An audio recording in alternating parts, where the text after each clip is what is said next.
Hi everyone, welcome back to Grandpa Mark's Hobbies and an unboxing of Gaahhleri's Mobius airbrush. This is a premium series airbrush. It's a dual action and this is a 0.3 millimeter. Let's open this up and check it out. First thing you get on the box is their exploded drawing, which is very helpful for tearing down and putting back together again. You have a customer's loyalty card talking about the airbrush. It also has where they are on Facebook and Twitter and everywhere else. You have their quick start guide. These things are really nice, just for general maintenance, where to lube, how to take care of them, and things like that. These things are nice. They're not made to be read like a book. They're just made to be gone through as where you want to start. And now, let's check this out. Oh, wow. It also comes with O-rings and Teflons like all the other ones do. Comes with a tube of grease, a cup, and the Mobius 0.3 millimeter airbrush. Quick disconnect already on it. New trigger mechanism on here for sure. That feels nice. I like this. You're seeing it as I'm seeing it. We got the rubber cap on the top, a big air cap on it. Very nice. Let me move the box out of the way. We'll pull this cup out too. I love Gaahhleri's boxing. You never have to worry about these things coming damaged in the box because the boxes are built like battleships. I do like that. So we're going to move the box out of the way. I'm going to keep the quick guide here just for looking at, but check this out. That is beautiful. Look at how this is spun on here. This is where they get the Mobius name from. Mobius is a twisted ribbon that comes together at both sides. And boy, this feels good. Got good weight. Let's put the cup on and see. Wow, yeah. I don't have my visor on.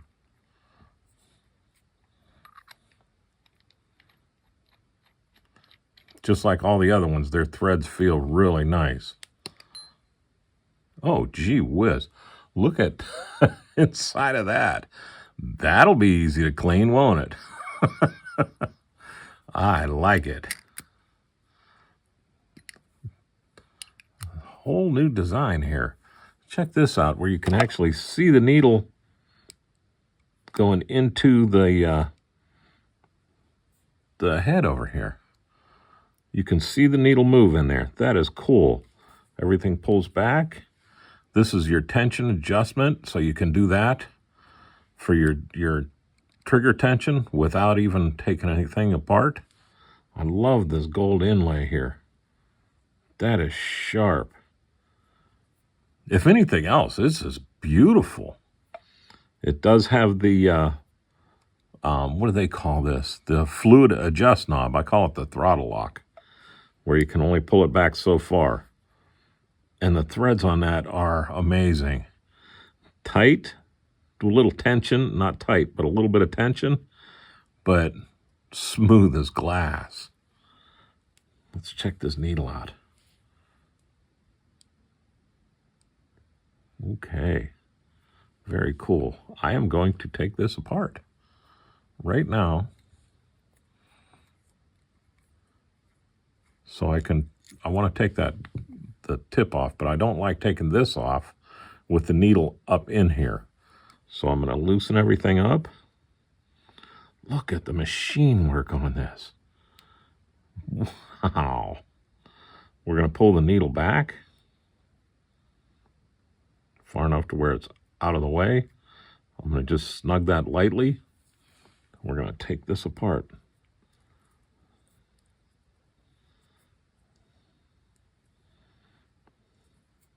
That'll be easy to clean.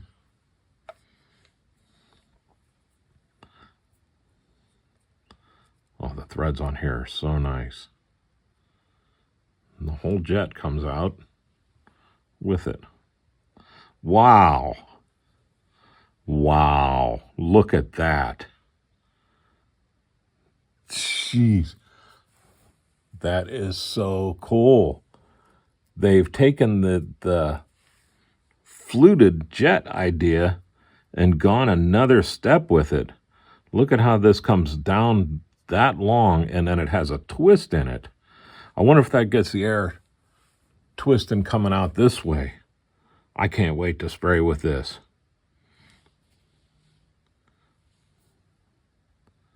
Nice. Look at how easy that's going to be to clean. The air comes in here, but you can see through it here. There's no big chamber down below like the other ones have for the air to go through. It must go around it. There's 3 air holes inside there for the air to go around. Let's pull this needle out and take a look at it. And man, it's so nice. Like I said, I don't polish my needles because I know I will mess them up. So I have to trust what they do, and I'm telling you, this is clean. Wow. That's beautiful. Well, let's put this back together again and see how easy it goes back. Drop that in. That's a little different than the old one. Line this up into here. Let's see if it goes this way better. Put that in there. Boy, that fits nice. Oh, yeah. Drop this in the chamber here, and then this will thread right on. Just like that. There's an O-ring seat there. You don't have to crank this thing on.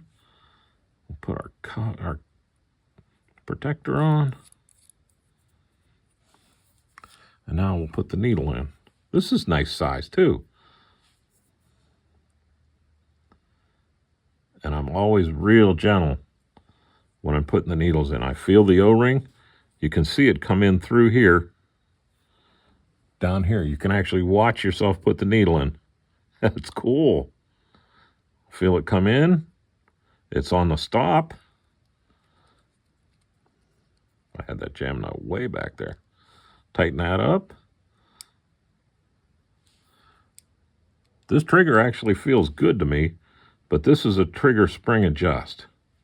So you can loosen it up or tighten it up.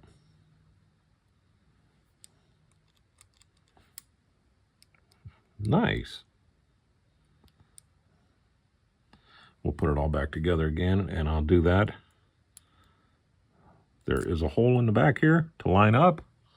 Make sure you line it up in there so you don't bend your needle before you even get started. Put that on. There's an O-ring here, so you can bring it to where you like it. It's not going to vibrate off. And you can adjust this while it's on there. That air feels good. I'm going to tighten that up just a little bit. Yes, that's perfect. All right, you know what we're going to do? We're going to shut this off. We're going to go over to the spray booth. I'm going to put the GoPro on, and we'll see what his thing does. All right, I'm all set up at the spray booth. We're going to use some Tamiya's X10. This is gunmetal. I already mixed it with my Badger, and now I'm going to take and put 2 good shots of it in the cup. And I know I'm not spraying a whole lot tonight, but I still like to use two full shots at least, just so I have enough paint to get a good mix. Works good for me. You can do whatever you want. A lot of people mix their paint right in the cup. I don't like doing that because I never get a good mix. This is Tamiya's paint retarder, and I'll put somewhere between 6 and 8 drops in. Basement's kind of dry tonight, so just to keep it from drying too fast. I've added more than that. I used to do 12, but I've kind of backed it off. I don't see the need for that much right now. And now we're just using X20A thinner. And I start out half and half right off the rip.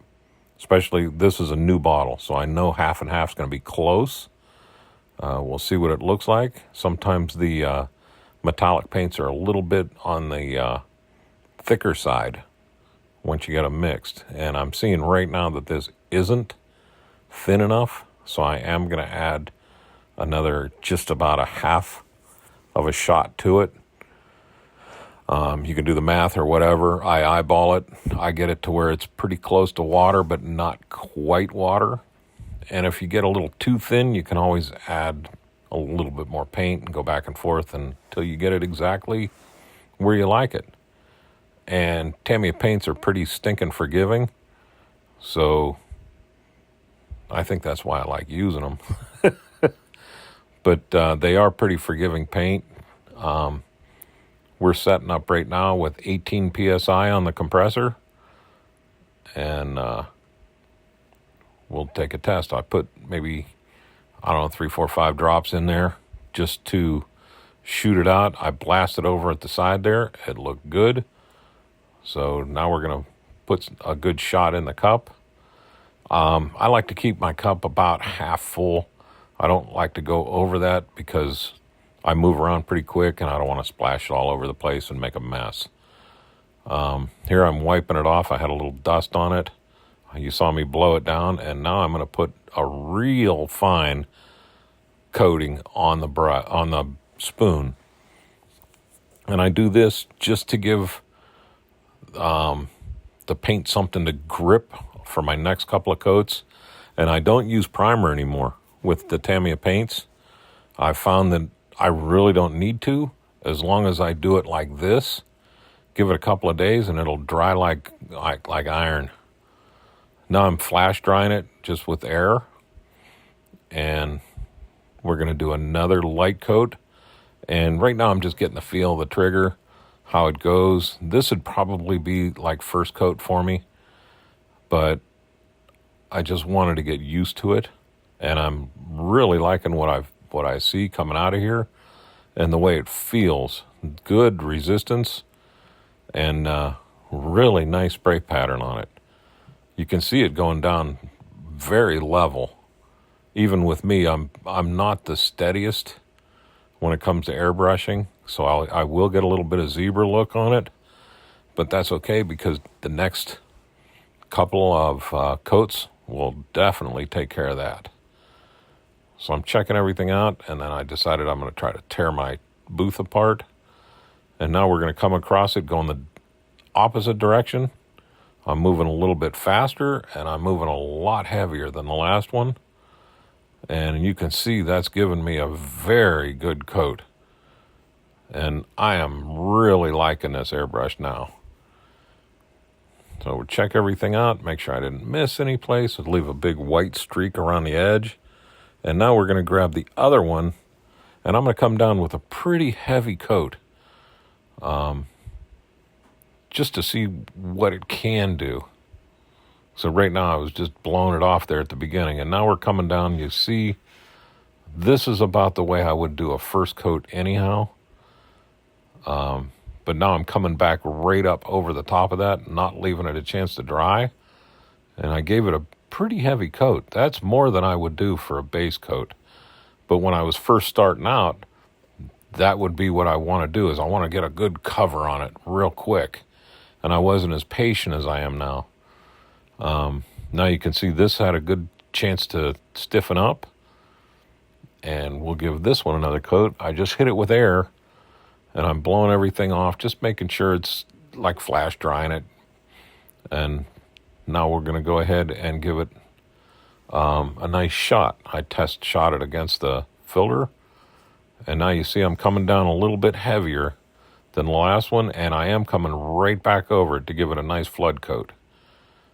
I hit the top, at the bottom, look at the sides, and I'm happy with that. That looks great already, and I still would like to put another coat on that, but we're going to come over here, and I'm going to blast this pretty good. And we got a nice spray pattern on there. Look at how that's coming out. Not a whole lot of overspray, but it's going where I want it, and it's going down very nice, just like expected. So I like this. I like the feel of the trigger too. I keep saying that, but it's just one of those things that it's really nice to, when you have it, it's nice.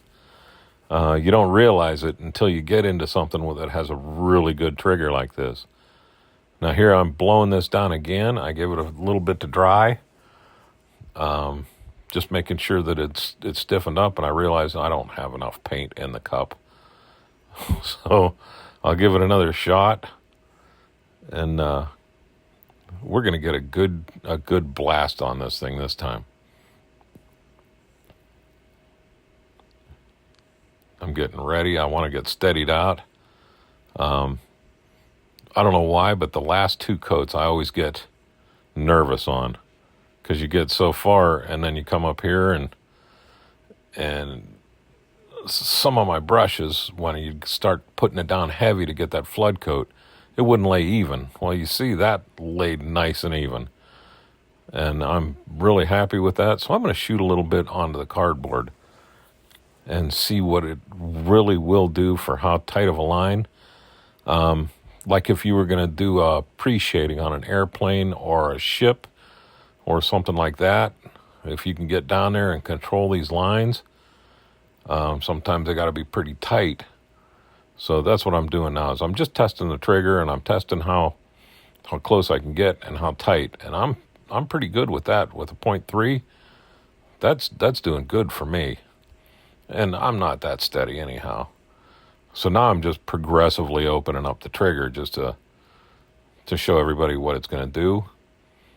And here I want to get fine again and just work out. I don't do this enough anymore. So I've lost the feel of it. And it didn't take long before I started feeling pretty darn confident. And that I'm happy with. So now let's just blast this thing with paint and see what it'll do for a cover. It did well. So I'm happy with it. And now I'm going to just do one shot across it just to see how wide of a path. And we're right about a 1/2 inch. I'm good with that. Let's go back over to the barn and we'll wrap this up. All right, let's do a wrap up on this Gaahleri Mobius. One thing I want to mention is this is the 0.3 millimeter. The 0.2 millimeter comes with the valve on the bottom to fine-tune your air. The needles aren't interchangeable. You know, when you get the 0.3, you just get the 0.3 needle. But you saw on that cardboard how that sprayed, and I was able to come down to a pretty pinpoint line with it, and then still come out to the 0.3 and be able to blast it like I would do a car body or something like that. So it'll do everything I need it to do. That 0.2 millimeter, now if I was doing real fine touch work, I would want one of those. But for me, this is absolutely perfect. It sprayed beautifully. The spray pattern was nice. The way it felt in my hand was nice. The trigger is amazing. I mean, I wish you guys could feel that trigger. It is that smooth. It's that easy to pull. It's got good return tension, and you know I like to have mine fairly tight. And this is tight, but it's not where I would fatigue after an hour or 2 or 3 of spraying. I could see going a long time with this and not having a problem. The feel of it is beautiful. You saw how it sprayed that gunmetal. Now this one I did like I always do. I gave it the fine coat, and then a little bit heavier, and then the flood coat on top of that. To be honest with you, I sprayed the second spoon, kind of trying to mess up on purpose, and this airbrush really, you know, I didn't want to just say, okay, I'm going to screw this up. But I sprayed kind of like I would 5 years ago, back when I first started spraying, and giving it that bang, a big coat across the front right off the rip, and then another one across it, and going, good enough. And a lot of times doing that with some of the other airbrushes I used, the first coat would look okay. The second coat would come over and just smear. And this didn't. The pattern was a way to where it laid it down pretty dang good. Now, I don't have the depth that I have on this one because I only hit this twice.